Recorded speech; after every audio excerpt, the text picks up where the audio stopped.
वहां जाने के बाद रवि और संतोष अपने नाव को एक मोबाइल फोन और एक पंखा की मदद से एक नया रूप दे देते हैं, जिससे रवि एक ऐप के मदद से मोबाइल में लगे पंखे को ऑन कर सकता था और नाव को चला सकता था।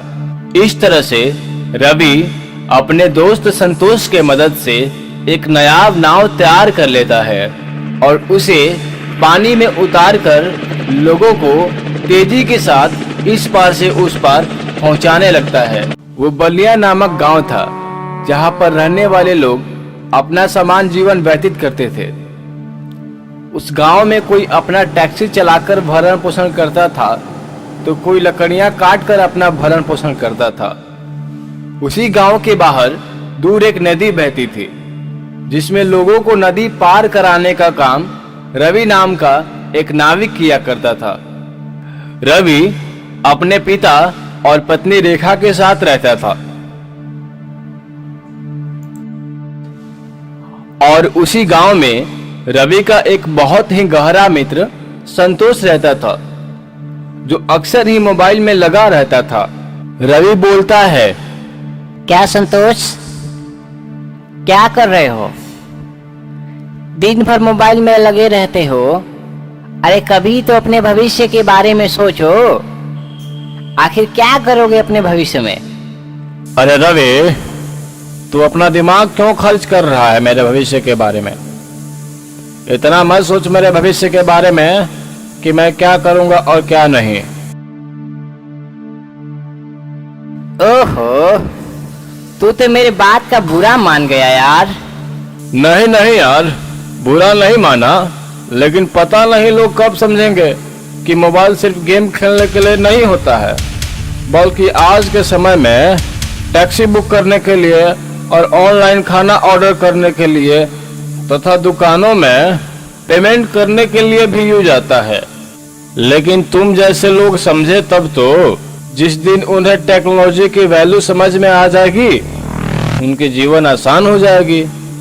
ठीक है संतोष, तुमको तो पता है मैं नाव चलाकर कुछ पैसे ही कमा पाता हूँ और उसी से अपना घर का खर्चा चलाता हूँ। इन चीजों को समझने का समय ही नहीं मिलता है मेरे दोस्त। मुझे नहीं पता है कि ये टेक्नोलॉजी क्या है।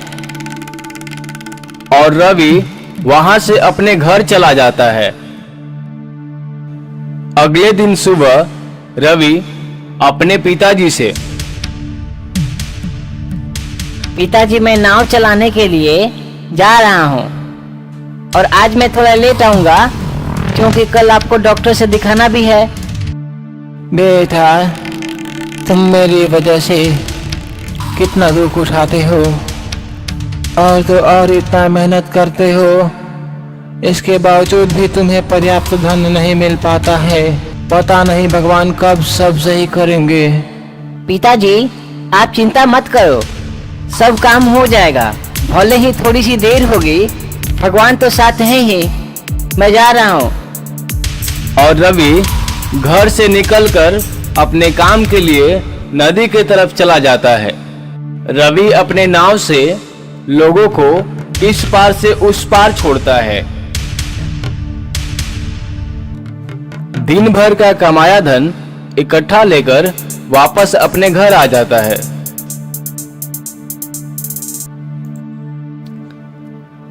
अगले दिन सुबह रवि अपने पिता को लेकर बगल के गांव में स्थित अस्पताल में चला जाता है और वहां उन्हें डॉक्टर से दिखाता है।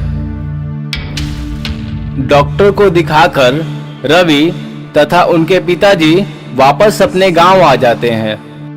पिताजी मैं संतोष से मिलकर आता हूँ। काफी दिन हो गया है उससे मिले हुए। जाओ बेटा, जल्द आ जाना। जी बिल्कुल, मैं समय से घर आ जाऊंगा। रवि अपने दोस्त संतोष के पास चला जाता है और देखता है कि संतोष अपने मोबाइल के मदद से अपने कार को चला रहा था।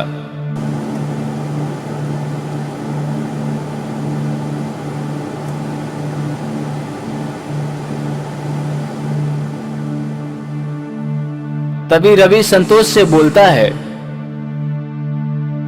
अरे वाह रे संतोष, तू तो इंजीनियर हो गया रे। ये गाड़ी अपने आप कैसे चल रहा है? तभी संतोष बोलता है, अरे नहीं नहीं मेरे भाई, ये गलत फहमी में मत पड़ो कि गाड़ी अपने आप चल रही है। अच्छा, तो फिर कैसे चल रही है? मैंने तो तेरे हाथ में रिमोट भी नहीं देखा है। अरे यही तो कमाल है, मैंने अपने कार में सेंसर लगा दिया है और अपने मोबाइल में एक सॉफ्टवेयर प्रोग्राम कर दिया है जो एक ऐप के मदद से सेंसर को कंट्रोल करता है और सभी सेंसर मिलकर गाड़ी को कंट्रोल करता है और जिससे मेरी गाड़ी चल पड़ती है। कुछ समझे मेरे भाई? मेरे भाई, ज्यादा कुछ तो नहीं समझा, लेकिन एक चीज मुझे समझ में जरूर आया। अगर तू मेरा साथ देगा तो मेरी किस्मत बदल सकती है। मैं कुछ समझा नहीं मेरे भाई, तुम कहना क्या चाह रहे हो? रवि बोलता है, संतोष, चल मेरे साथ। तुम और हम मोबाइल की मदद से आज कुछ नया करते हैं। ओ, अब समझा मैं कि क्या चाह रहा है तू मुझसे। वहां जाने के बाद रवि और संतोष अपने नाव को एक मोबाइल फोन और एक पंखा की मदद से एक नया रूप दे देते हैं, जिससे रवि एक ऐप के मदद से मोबाइल में लगे पंखे को ऑन कर सकता था और नाव को चला सकता था। इस तरह से रवि अपने दोस्त संतोष के मदद से एक नायाब नाव तैयार कर लेता है और उसे पानी में उतारकर लोगों को तेजी के साथ इस पार से उस पार पहुंचाने लगता है और जल्द ही रवि के पास बहुत ज्यादा धन इकट्ठा हो जाता है और रवि एक बहुत ही अच्छा घर खरीद लेता है। तो इस काल्पनिक कहानी से हम ये सीख सकते हैं कि कोई चीज खराब नहीं होती है, बल्कि उसका उपयोग अच्छे काम के लिए अच्छे तरीके से करने आना चाहिए।